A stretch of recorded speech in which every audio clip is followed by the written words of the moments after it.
श्री परमात्मने नमः। ओम श्री सत्य गुरुदेवाय नमः। देखिए बता रहे भगवान 11वें अध्याय का ये है 45 और 46 श्लोक। हे विश्वमूर्ते, मैं पहले न देखे हुए आपके इस आश्चर्यमय रूप को देखकर हर्षित हो रहा हूँ और मेरा मन भय से अति व्याकुल भी हो रहा है। इसलिए हे देव, आप इस अपने चतुर्भुज रूप को ही मुझे दिखाइए। हे देवेश, वे जगन निवास प्रसन्न होइए। हे विष्णु, मैं वैसे ही आपको मुकुट धारण किए हुए तथा गदा और चक्र हाथ में लिए हुए देखना चाहता हूँ। इसलिए हे विश्वरूप में सहस्त्र बाहु, आप उस ही चतुर्भुज रूप से युक्त होइए। कह रहे भगवान से अर्जुन कहते हैं कि भगवान अब तुम वही रूप धारण कर लो। जैसे भगवान ने अपना विश्व रूप दर्शन दिखाया तो ऐसा भयानक रूप देख करके सब अर्जुन को समझ में आ रहा है। तो अब ये क्या कह रहे हैं, हर्षित हो गया, मैं खुश हो गया हूँ आश्चर्य में रूप देख करके, जो मैं ऐसा चाहता था, देखना चाहता था, अब वो देख करके मैं बहुत खुश हो गया हूँ। बड़ा आश्चर्य भी हमको लगा, लेकिन देख करके मैं बड़ा खुश हो गया हूँ। पहले मैं भयभीत हो गया था, अब मैं हर्षित हो रहा हूँ देख करके। तो कहते फिर भी अब आप वो रूप हटा करके हमको चतुर्भुज दिखाइए। भगवान ने कहा भी है इसी गीता में कि हम अपने भक्त के जो है अधीन रहता हूँ। भक्त मुझे चाहे वो रूप में बना सकता है। कहा नहीं है, प्रेमियों ने जो बनाया बन गए। प्रेम मनमोहन प्रेमियों ने जो बनाया, भक्त ने भरपूर दिल जिसने दिया, रोम रोम में उसी के भगवान बस गए। प्रेमियों ने जब बनाया बन गए। जैसे ही भगवान को जो चाहता वो बनाया। कभी भगवान नाई बन गए, कभी भगवान मनिहारी बन गए, कहीं कुछ बन गए। तरह तरह के रूप भगवान ने नरसिंह का रूप धर लिया, कहीं वनवासी बन गए, शिवरी के लिए, अहिल्या के लिए शिष्य बन गए। तो ऐसे ही तरह तरह के भगवान ने अपने रूप बनाए। किसके लिए? अपने भक्तों के लिए। अब भगवान कहते भी हैं कि मैं अपने भक्तों के अधीन हूँ। मेरे भक्त मुझ पर राज कर लेते हैं। कब? जब हमारी शरणागति में रहते हैं, मुझे अपना बना लेते हैं, तब फिर वो जो चाहते हैं वैसे हमको करना पड़ता। जैसे अर्जुन ये कह रहे हैं कि भगवान अब क्या करो, आप चतुर्भुज रूप से युक्त हो जाइए। अब अपना वो रूप बना लो जो हमको बड़ा सुंदर लगता है, बहुत शांति रहता है, बहुत तृप्ति आती है। आपके आश्चर्यमय रूप को देखकर एक और तो हर्ष का अनुभव हुआ है, दूसरी ओर भय का व्याकुलता भी बहुत हुई है। एक तरफ से भगवान को देखकर बड़ा खुश भी हो रहे हैं और दूसरी तरफ से कह रहे हैं हमको बहुत ही व्याकुलता भी हुई। घबरा गए थे ना अर्जुन, ये कैसा हमने देख लिया, ऐसा तो हमने कभी देखा ही नहीं था। कितने दिन से मैं इनके साथ में था, कब से इनको मैं जानता हूँ, जैसा तभी ये कैसा रूप दिखा दे करके वो आश्चर्य में चले थे, व्याकुल हो गए थे। भगवान के सामर्थ्य को निकटतम रूप से देखने में हर्ष का अनुभव होना स्वाभाविक है। भगवान का जो रूप है उसको जब सामने बिल्कुल देखा तो देखना तो उनका कहते हैं ऐसा देखना तो अनुभव करना तो बड़ा स्वाभाविक है, परंतु साथ ही वे उस रूप में जगत के वे सारे स्थूल आभास लीन हो गए थे जिससे जीवन का संपर्क होता। कहते लेकिन जिस समय भगवान के उन्होंने रूप को देखा तो उस समय उनके जो लीन हो गए थे तो उसमें सारे जो संसार के आभास होते, माने जिसे संसार में ये पांचों इंद्रियों के स्वभाव के कारण, विकार के कारण उसमें जैसे जैसे महसूस होता है, जो हमारे अंदर जिसके कारण ये सब हमसे जो गलतियां भी होती या प्रार्थनाएं होती, जो हमारे अंदर कामनाएं होती, वासनाएं होती, वो सब लुप्त हो गए थे। भगवान सामने खड़े थे, फिर ये सब रह जाए, ये तो अज्ञानता में होता है। गुरु कहते सूरज सामने निकल आए और फिर भी अंधेरा ठहरे, या अज्ञानता रह जाए। स्वयं ज्ञान रूप परमात्मा सामने खड़े थे तो उनके अंदर से अज्ञानता क्यों न जाती। तो इसलिए कह रहे वो सब उनके अंदर से निकल गई थी, परंतु उनके हो जाने से भगवान ने कहा दिखने के कारण अर्जुन के अंदर ये सब चले लुप्त हो गया था, जो संसार के आभास होते हैं जिनसे जीवन भर इंसान संपर्क रखता है। उनके अदृश्य हो जाने से भय व्याकुलता का अनुभव होना भी स्वाभाविक ही है। भगवान द्वारा अपना विश्व रूप दिखाने के लिए अर्जुन जहाँ हर्ष से कृतार्थ हो गए थे, वहीं साथ ही अपना भगवान को अपना देव रूप दिखाने के लिए भी प्रार्थना कर रहे थे। कृतार्थ माने इतना खुश हो गए, इतना खुश हो गए कि कहा भी भगवान ने ऐसा रूप किसी ने हमारा नहीं देखा जैसा अर्जुन तुमने देखा। क्यों? क्योंकि तुम हमारे परम शिष्य हो। सब पांचों भाई उनके भगवान के शिष्य थे, स्वयं कुंती माता, भीष्म पितामह सब उनके शिष्य थे, लेकिन ऐसा रूप दिखाया वो किसी को नहीं दिखाया भगवान ने। अपने अंदर सब कुछ दिखाकर विश्व रूप से तरह भगवान ने प्रकट कई बार दिखाया, लेकिन देखा किसने? अर्जुन ने। तो इसलिए बताया कि एक बार उनकी सभा में, दुर्योधन की सभा में भी दिखाया, लेकिन वो लोग नहीं देख पाए।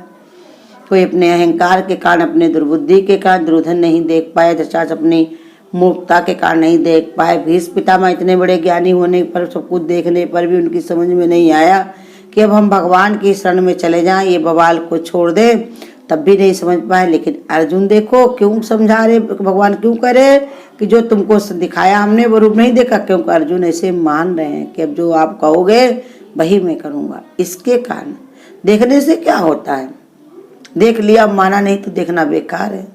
कहा कि सुन लिया लेकिन जीवन में लगाया नहीं तो बेकार है। ज्ञान को कह दिया, बता दिया, लेकिन अपने जीवन में नहीं लगाया तो बेकार ही है। तो इसलिए बता रहे कि वो रूप दिखाने के लिए प्रार्थना करते, क्योंकि वो सब देख करके वो कृतार्थ हो गए थे, बहुत ही पुलकित हो गए थे, खुश हो गए थे। स्थूल आवासों का नियंत्रण भगवान के देव रूप की विविध शक्तियों द्वारा ही होता है। कहते जो स्थूल आवास जो होते संसार में, जो स्थूल माने शरीर में हमारे जो भी विकार है या जो बाहर से भी हमको मिलते जो संबंधी हैं, वो सब कैसे भगवान के नियंत्रण पर ही सब संसार टिका हुआ।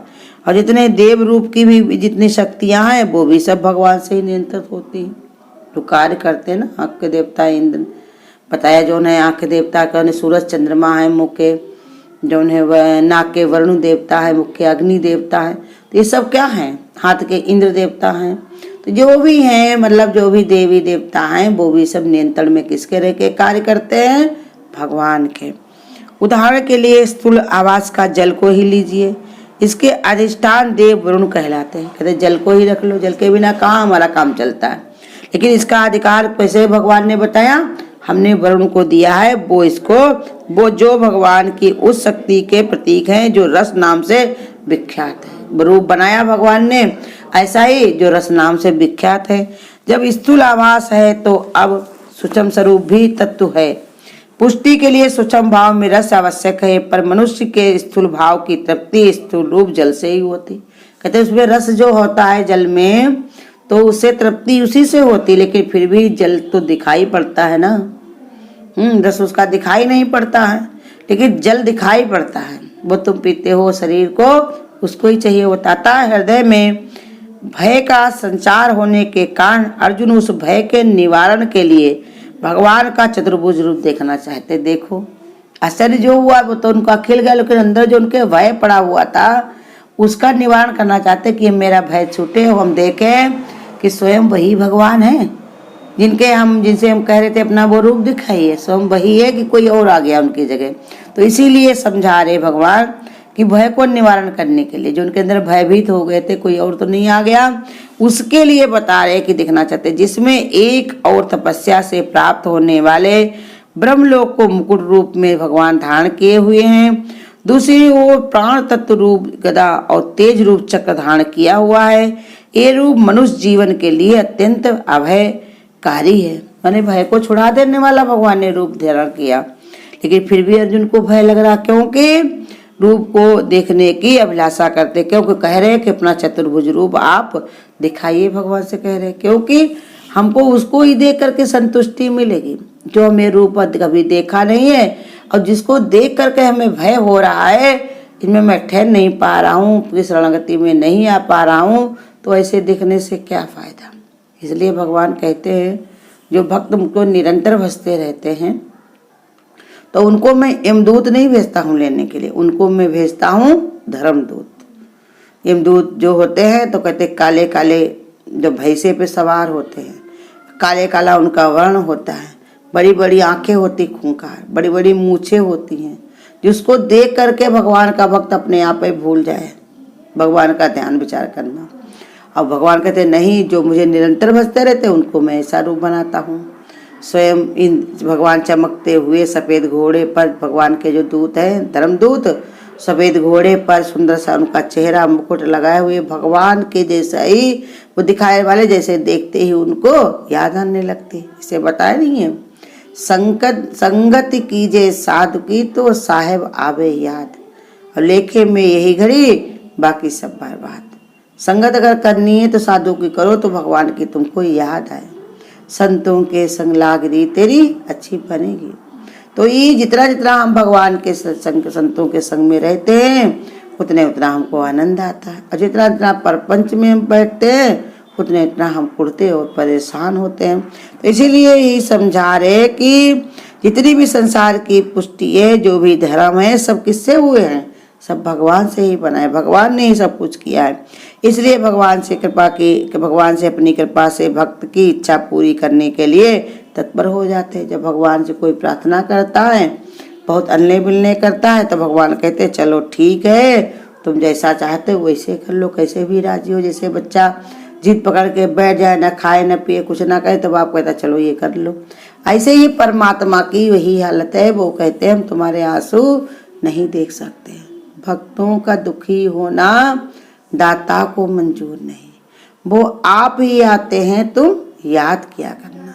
जितना इतना हम भगवान की याद करते हैं, भगवान कहते हैं उतने हम तुम्हारे निकट और बहुत ही नजदीक रहते हैं।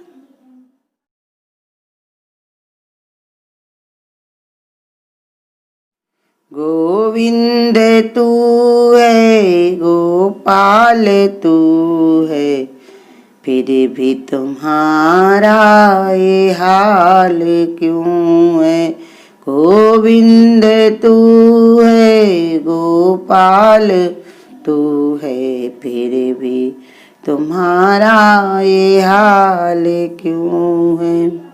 अपने को तू जान न पाया, अपने को तन मान उसमें भुलाया।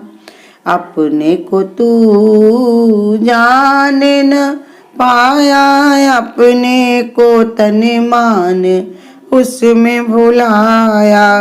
इसीलिए हुआ कंगाल तू है, इसीलिए हुआ कंगाल तू है, फिर भी तुम्हारा ये हाल क्यों है।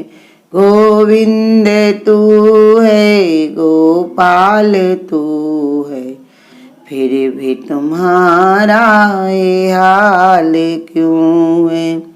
सचमुच में तू है मन का स्वामी, करने लगा तू मन की गुलामी। सचमुच में तू है मन का स्वामी, करने लगा तू मन की गुलामी। इसीलिए रहता बेहाल तू है, इसलिए रहता बेहाल तू है, फिर भी तुम्हारा ये हाल क्यों है। गोविंद तू है, गोपाल तू है, फिर भी तुम्हारा ये हाल क्यों है, फिर भी तुम्हारा ये हाल क्यों है। अगर आपको आज की वीडियो अच्छी लगी हो तो वीडियो को लाइक और शेयर करना ना भूलें। आगे की वीडियोस देखने के लिए चैनल को सब्सक्राइब करें और नोटिफिकेशन